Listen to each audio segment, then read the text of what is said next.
Oxidation reactions of alkane. तो oxidation जो है वो रिएक्शन जिसमें अल्केन्स के साथ ऑक्सीजन मिलेगा। तो ये फिर दो कैटेगरी में इसको हम स्टडी कर सकते हैं। एक कहलाएगा कंबस्शन और दूसरा कहलाएगा कैटालाइटिक ऑक्सीडेशन।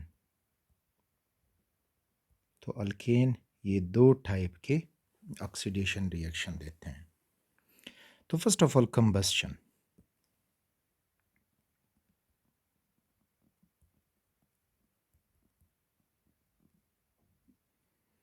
कंबस्शन रिएक्शन में कोई भी अल्केन हम देखें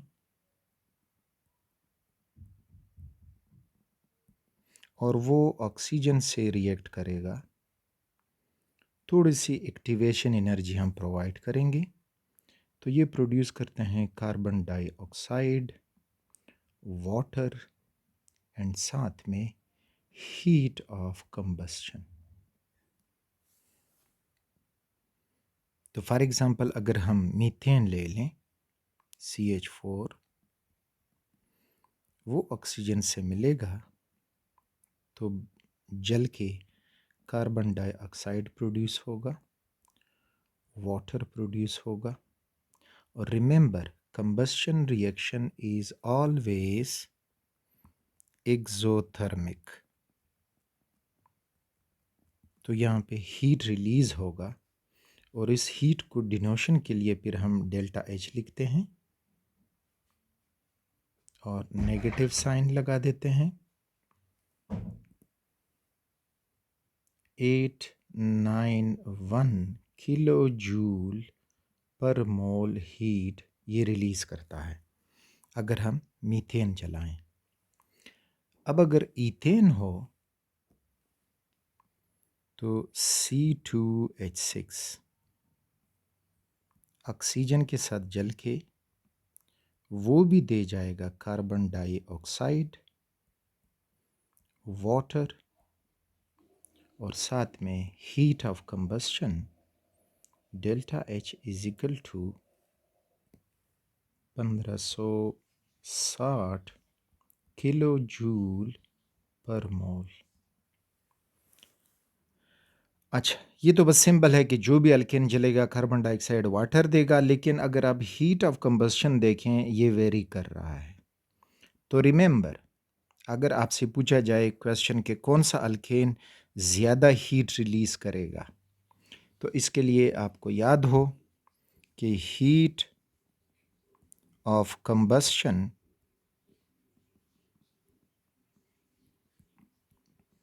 is directly proportional to number of carbon atoms।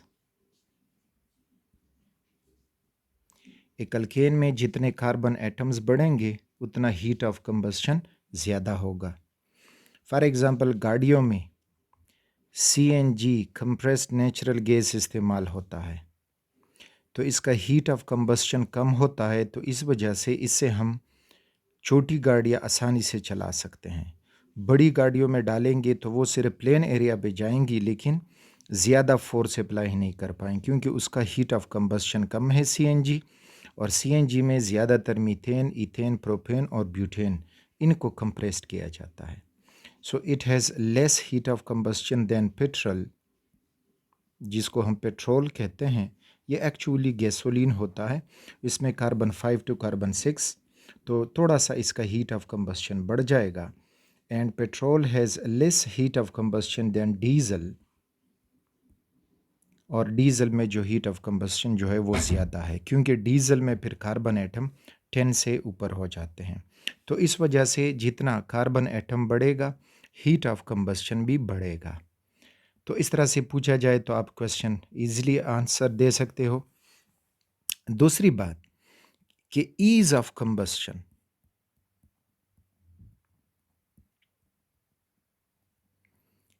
Ease of combustion mean कि कौन सा अल्केन ईजी जलेगा, जल्दी आग पकड़ेगा। तो ease of combustion is inversely proportional to number of carbon atoms.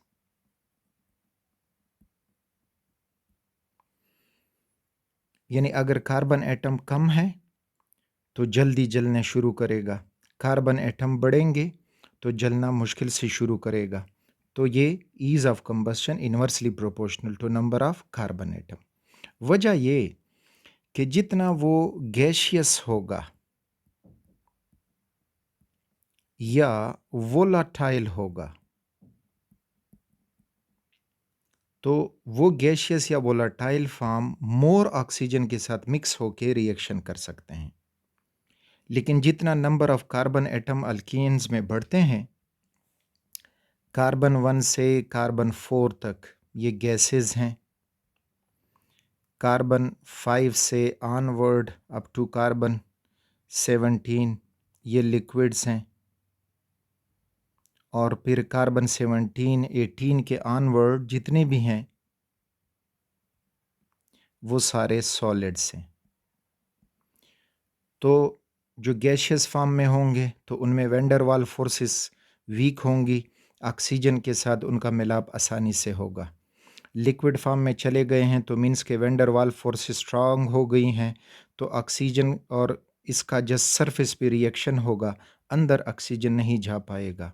और इसी तरह से सॉलिड्स फॉर्म में मज़ीद उसकी ऑक्सीडेशन जो है कंबस्शन मुश्किल हो जाएगी।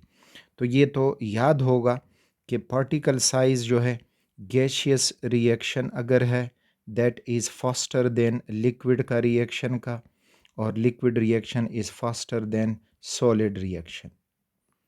तो ईज़ ऑफ कंबस्शन इस वजह से कम हो जाता है नंबर ऑफ कार्बन एटम बढ़ने से, कि यहाँ पे ये फिनोमेना सामने आ जाता है। फिर कंबस्शन के दौरान अमाउंट ऑफ ऑक्सीजन भी इफ़ेक्ट करता है उस रिएक्शन को। फॉर एग्ज़ाम्पल अगर मीथेन है दैट इज़ CH4, ऑक्सीजन ज़्यादा मिल रहा है, एक्सेस ऑक्सीजन है, तो कार्बन डाइऑक्साइड बनेगा, वाटर बनेगा। और यही मीथेन है, ऑक्सीजन लिमिटेड हुआ तो कार्बन मोनोऑक्साइड बनेगा, वाटर बन जाएगा। और फिर यही मीथेन है, ऑक्सीजन वेरी लिमिटेड हुआ, बहुत कम हो गया, तो फिर कार्बन बनेगा और H2O। तीनों रिएक्शन में हीट रिलीज़ होगा, लेकिन यहाँ पे मोर हीट रिलीज़ होगा, यहाँ पे फिर नीचे आओगे तो लेस हीट रिलीज़ होगा। तो ये कार्बन ऑक्सीजन के अमाउंट पे ये कैसे इफ़ेक्ट करते हैं तो वो आपके सामने। तो ये था कंबस्शन ऑफ अल्केन्स। अच्छा, रिएक्शन बैलेंसिंग में जब हम इन रिएक्शन को बैलेंस करेंगे तो पहले आप कार्बन, फिर हाइड्रोजन और आखिर में ऑक्सीजन को बैलेंस किया करें। तो इस पहले रिएक्शन में अगर हम इसकी बैलेंसिंग करेंगे तो कार्बन रिएक्टेंट में एक, प्रोडक्ट में भी एक बैलेंस्ड है। हाइड्रोजन इधर रिएक्टेंट में 4 हैं, प्रोडक्ट में 2 हैं, तो इधर 2 लग जाएगा, 4 हो जाएंगे। अब ऑक्सीजन जो है वो इधर 4 ऑक्सीजन हो गए हैं प्रोडक्ट साइड पे, तो इधर अगर आप 2 लगा दोगे तो ये बैलेंस हो जाएगा।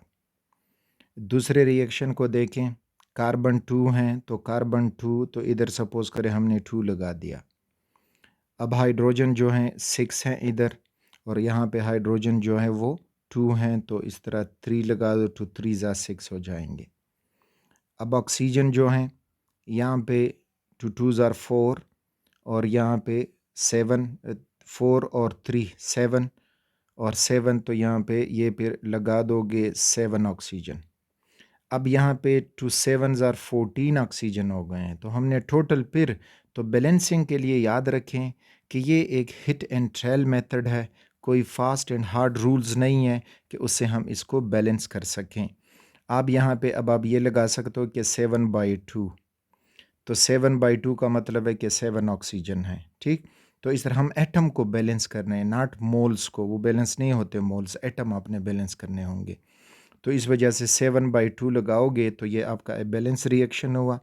और अगर आप 7/2 नहीं लगाओगे और मुकम्मल इसको बैलेंस करोगे तो फिर आपके सामने ये मिलेगा, वो फिर मिल जाएगा कि 2C2H6 प्लस 7O2, यहाँ पे अब 4 कार्बन हैं तो 4 कार्बन डाइऑक्साइड और प्लस 6H2O। तो ये वो फुल बैलेंस्ड फॉर्म हुआ।